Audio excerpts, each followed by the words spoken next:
formation, deuxième du genre, pour la mise en des activités menées par ces deux projets. Et comme vous le savez,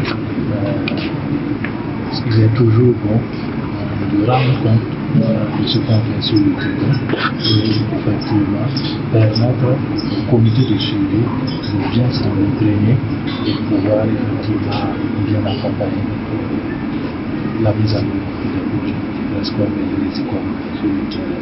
Donc c'est vraiment une satisfaction pour nous effectivement que cette session se tienne actuellement. La mise en œuvre de ce projet, en tout cas nous avons des multiples satisfactions parce que c'est des projets de résilience, des projets atmosphériques qui vont permettre et qui permettent à la population durement éprouvée par la crise politique et humanitaire et alimentaire. Voilà. Donc c'est vraiment avec un type de satisfaction nous apprécions la mise en œuvre de ces projets parce que ça produit ses résultats. Comme vous le savez, AFDR n'est plus représentée,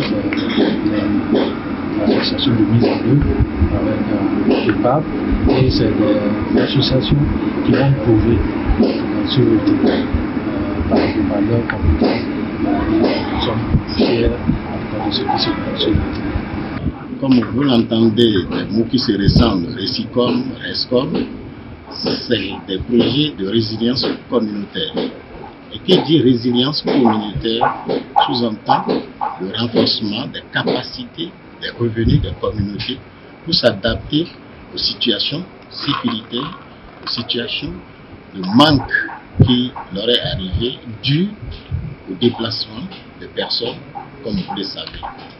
Et ces deux projets sont des jumeaux et cette présence dans les mêmes milieux permet une concurrence positive et de concertation pour survenir aux besoins des communautés. C'est en même temps des problèmes humanitaires que les gens déplacés ont et puis ces projets résolvent et en même temps on les accompagne à s'engager sur le chemin du développement pour être autonomes. C'est dans cette démarche que les deux projets ont évolué jusque-là. On peut se demander, mais vous êtes dans les mêmes milieux, est-ce qu'il n'y a pas de doublons? Est-ce que vous ne vous répétez pas, vous ne vous piétinez pas? Certainement pas. On a équilibré notre intervention sur l'espace géographique. Nous avons des communes différentes et nous menons des activités de façon séparée et régulièrement on se réunit entre nous pour apprendre l'un de l'autre, pour mettre à l'échelle ce qui réussit.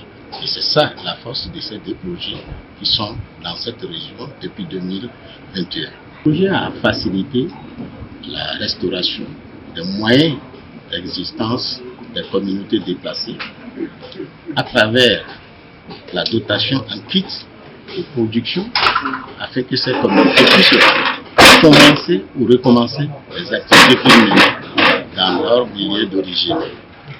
Et ce n'est pas seulement les populations déplacées, les populations hautes aussi ont été assistées pour pouvoir accroître leur productivité, accroître leurs moyens de production et ceci permet de créer des revenus supplémentaires.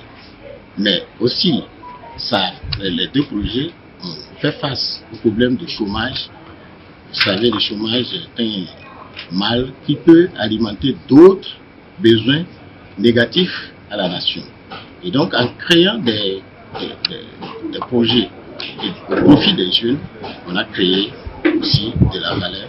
Et ces jeunes sont impliqués dans tous les systèmes de gestion de conflits afin que la paix soit dans les milieux. La cohésion est de mise et ces jeunes ont intégré, ils sont formés et ont intégré les cellules de gestion des conflits.